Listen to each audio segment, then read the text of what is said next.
Bonjour à tous, bonjour à toutes, bienvenue dans ce nouveau VIP Very Yvelinoise Person. Aujourd'hui, je suis avec Christophe Baudin. Bonjour Christophe. Bonjour Mathilde, merci de me recevoir, merci beaucoup. Avec plaisir.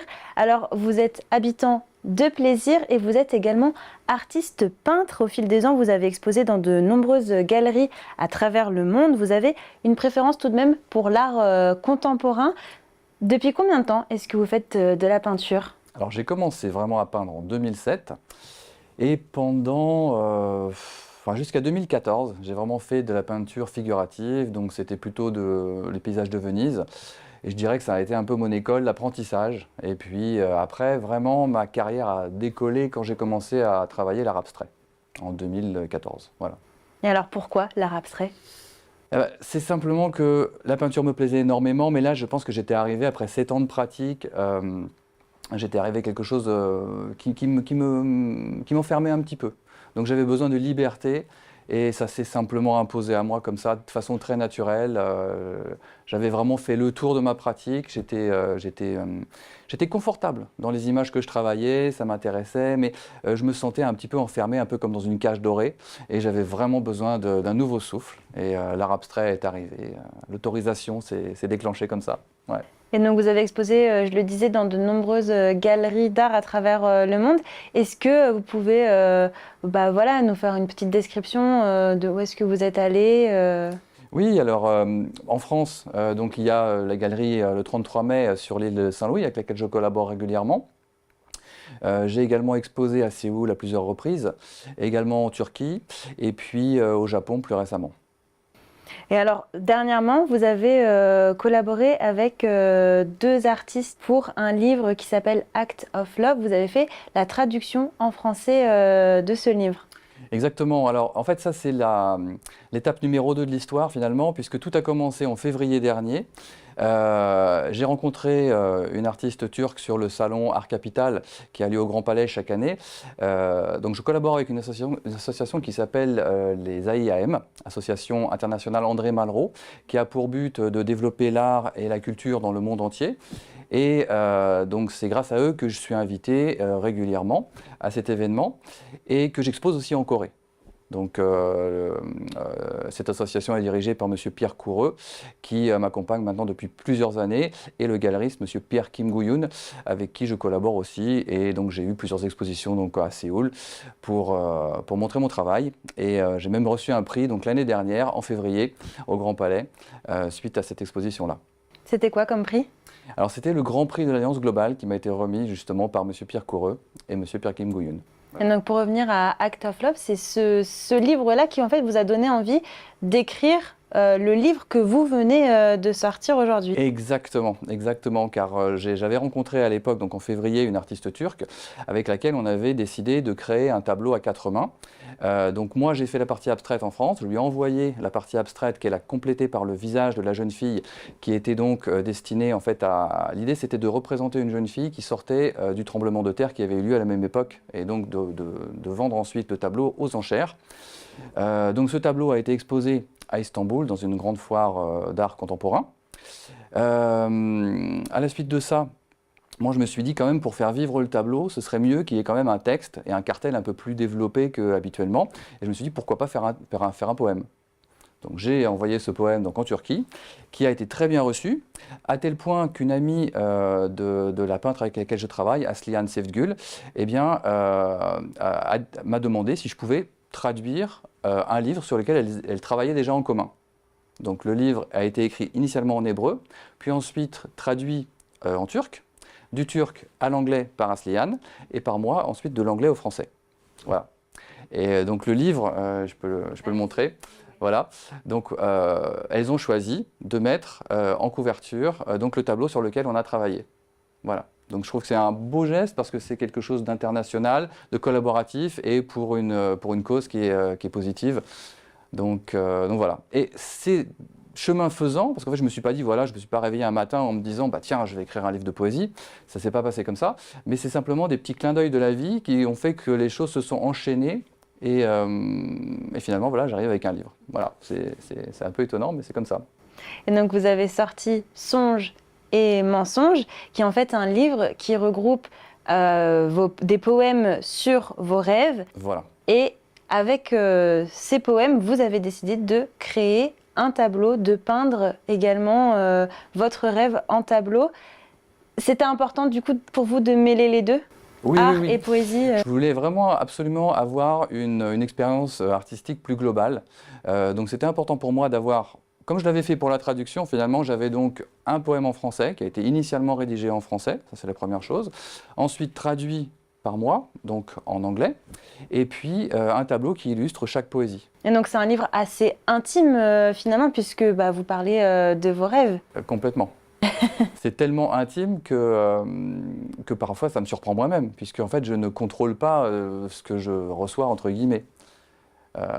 Donc dans le cheminement, ce qui est intéressant, c'est de voir que une fois que j'ai fait ce premier poème et que j'ai fait la traduction, je me suis dit, ah tiens, ça serait intéressant moi aussi si je pouvais un jour faire un livre de poésie. Et spontanément, les rêves sont arrivés, sans que j'ai de travail à faire. Parce que je me disais, bon voilà, j'aimerais bien faire de la poésie, pourquoi pas, ça serait intéressant. J'ai une première expérience, mais j'avais pas de matériel finalement. J'avais pas d'idée, j'avais pas de contenu. Et comme par magie, les rêves sont arrivés. Oui, parce que souvent on a du mal à se souvenir de ses propres rêves. Là, vous avez eu aucun souci. Alors si, mais il y a une technique. Il y a une technique, je vais vous la donner. Donc, bon, il faut dormir, ça c'est la première chose. Et après, je peux me réveiller dans la nuit. Et si je me réveille, comme tout le monde, si j'ouvre les yeux, tac, ça disparaît tout de suite en fait. C'est tellement fragile, c'est tellement fugace, on oublie tout. Donc là, c'est fini. Ou on se rendort et le lendemain on oublie tout. Exactement. Donc c'est trop tard. Et donc c'est quoi la technique? Donc moi, ce que je fais, c'est que je garde, je me rends compte que je suis réveillé. Ça, c'est déjà une première chose. Donc je commence à être un petit peu plus en alerte. Je garde les yeux fermés. Et ensuite, alors là, à ce moment-là, j'ai déjà un film en tête. J'ai déjà une histoire et je vois le truc dans ma tête.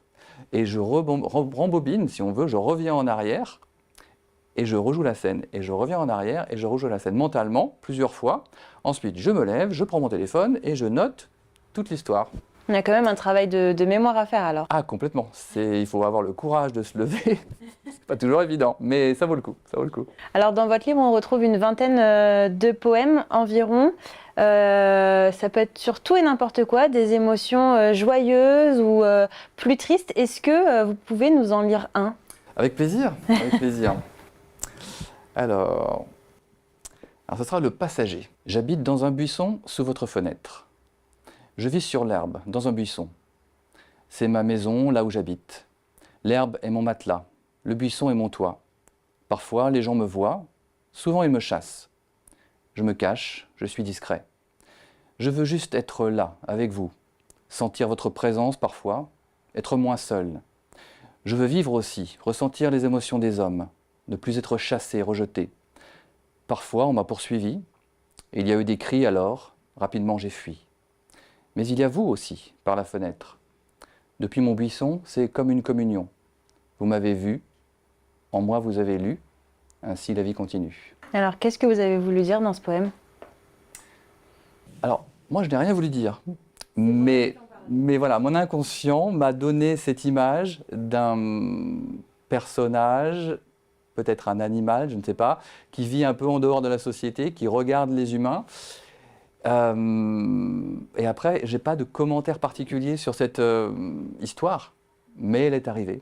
Et ensuite, vous peignez un tableau sur ce rêve-là. Alors, Comment se fait le cheminement? Comment est-ce que vous arrivez à retranscrire vos rêves sur le tableau? il n'y a pas forcément de lien formel entre l'œuvre et puis, qui va illustrer et puis le poème, parce que je pense que ça serait très compliqué pour moi de faire un lien entre des émotions ou des rêves et puis une représentation sans que ce soit figuratif. Et comme je veux que ce soit abstrait, j'essaie de mettre en relation en fait, le plus possible une œuvre avec un poème, mais ça ne sera pas spécialement conçu pour.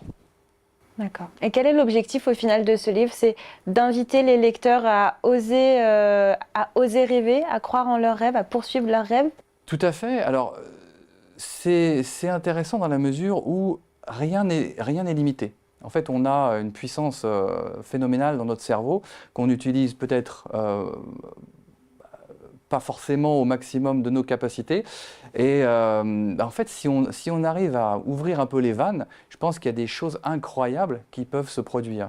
Donc, il y a plusieurs messages. Le message, c'est qu'effectivement, notre esprit est extrêmement puissant et nous révèle des choses. Si on est en mesure de les recevoir, si on est prêt à les recevoir. Après, ce n'est pas quelque chose que j'ai inventé, hein. Les surréalistes travaillaient comme ça, déjà à partir de 1924, avec André Breton et puis Dali qui a popularisé cette méthode. Mais le sommeil est un facteur clé, quelque chose de déclenchant qui va nous donner des éléments de lecture, peut-être de notre vie personnelle, etc.